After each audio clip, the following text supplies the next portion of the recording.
Hello, Churchville.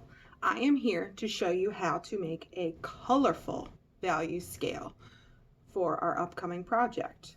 You're going to need your template, your oil pastels, your paper, and of course, your pencil. The first thing I want you to do is lay down your template and just use it as a stencil to trace perfectly uniform rectangles that you can use to fill with your values. Now, because we're doing this in color, there's a few different ways you can make your value scale. So I'm going to actually show you both. So I'm going to trace mine twice.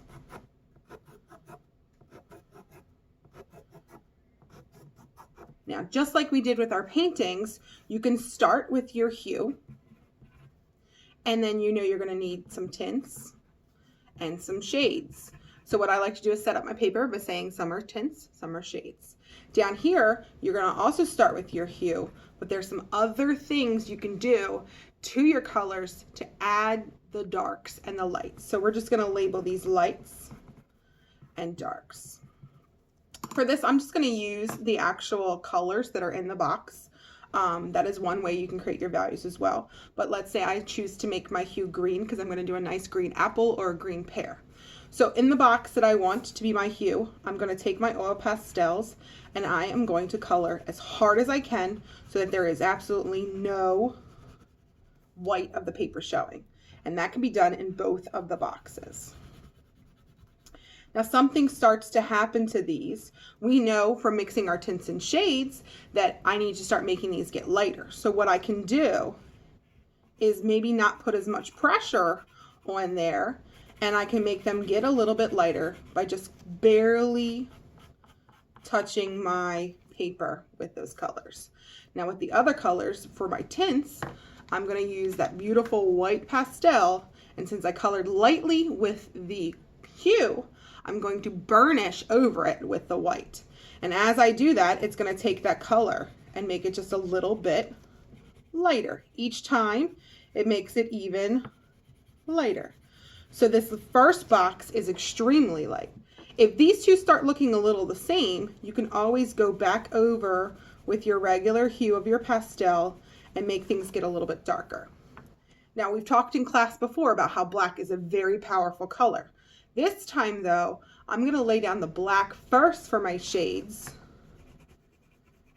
Maybe the first time coloring lightly with it, and the second time in this last box, since it needs to be much darker, I'm going to color much darker with it. Then I go back over with my hue, and you can see that that green is now getting even darker. And that last green is going to be as pretty much black as I can get it without actually being black. Now down here, there's different things that you can do as well. So this is where you're going to introduce even more colors. A lot of times when I'm trying to make a color look lighter, I'll blend it with a color that's lighter than it on the color wheel. For example, green and yellow are next to each other on the color wheel, and yellow is a little bit lighter.